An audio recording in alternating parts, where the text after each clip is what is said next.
वर आपले स्वागत आहे. आज आपण पाहणार आहोत मोक्षदा एकादशी व्रतकथा. ओम नमो भगवते वासुदेवाय नमः. युधिष्ठिर म्हणाले, देवदेवेश्वरा, मार्गशीर्ष महिन्याच्या शुक्ल पक्षात कोणती एकादशी येते, तिचा विधी काय आहे व त्या व्रतात कोणत्या देवतेची पूजा केली जाते? स्वामी, हे सर्व यथार्थपणे सांगावे. श्रीकृष्ण म्हणाले, राजन, मार्गशीर्षातील शुक्ल पक्षाच्या एकादशीचे वर्णन करतो, जिच्या केवळ श्रवणानेच वाजपेयी यज्ञाचे फळ मिळते.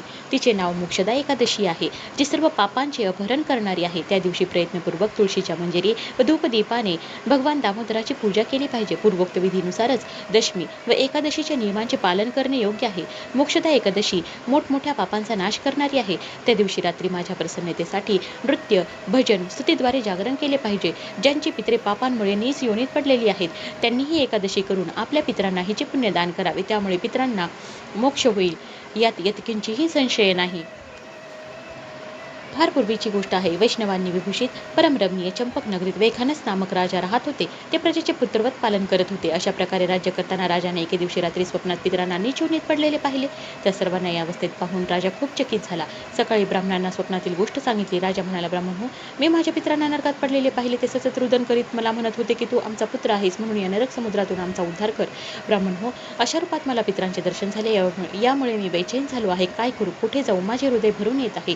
हे ब्राह्मण हो, असे व्रत, असे तप, असा योग सांगण्याची कृपा करावी, ज्याद्वारे माझ्या पूर्वजांची नरकातून तत्काळ सुटका होईल. माझ्यासारखा बलवान साहसी पुत्र असूनही माझे माता पिता नरकात पडले आहेत. मग असा पुत्राचा काय लाभ? ब्राह्मण म्हणाले, राजन, येथूनच जवळ पर्वत मुनींचा आश्रम आहे. ते भूत आणि भविष्याचे ज्ञाते आहेत. नृपश्रेष्ठ, तुम्ही त्यांच्याकडे चालावे. ब्राह्मणाचे बोलणे ऐकून वैखानस राजा त्वरित पर्वत मुनींच्या आश्रमात गेले आणि तेथे त्या मुनींना पाहून त्यांनी साष्टांग नमस्कार करून मुनींच्या पायाला स्पर्श केला. मुनींनी देखील राजाला राज्याच्या 7ही भागांची विचारपूस केली. राजा म्हणाला, स्वामी, तुमच्या कृपेने माझ्या राज्यातील 7ही विभाग कुशल आहेत, परंतु मी स्वप्नात पाहिले की माझे पितरे नरकात पडली आहेत. म्हणून सांगावे की कोणत्या पुण्याच्या प्रभावाने त्यांची नरकातून सुटका होईल. राजाचे बोलणे ऐकून पर्वत मुनी एक मुहूर्तभर ध्यानस्थ बसले. त्यानंतर ते राजाला म्हणाले, राजन, मार्गशीर्ष महिन्याच्या शुक्ल पक्षात जी मोक्षदा नावाची एकादशी येते, तुम्ही सर्व लोक तिचे व्रत करा आणि ते पुण्य पितरांना अर्पण करा. त्या पुण्याच्या प्रभावाने त्यांची नरकातून सुटका होईल. भगवान श्रीकृष्ण म्हणतात, युधिष्ठिर, मुनींचे हे वचन ऐकून राजा पुन्हा राज्यात परतला. जेव्हा उत्तम मार्गशीर्ष महिना आला, तेव्हा राजाने वैखानस मुनींच्या कथनानुसार मोक्षदा एकादशी व्रत करून तिचे पुण्य सर्व पितरांसह पित्याला अर्पण केले.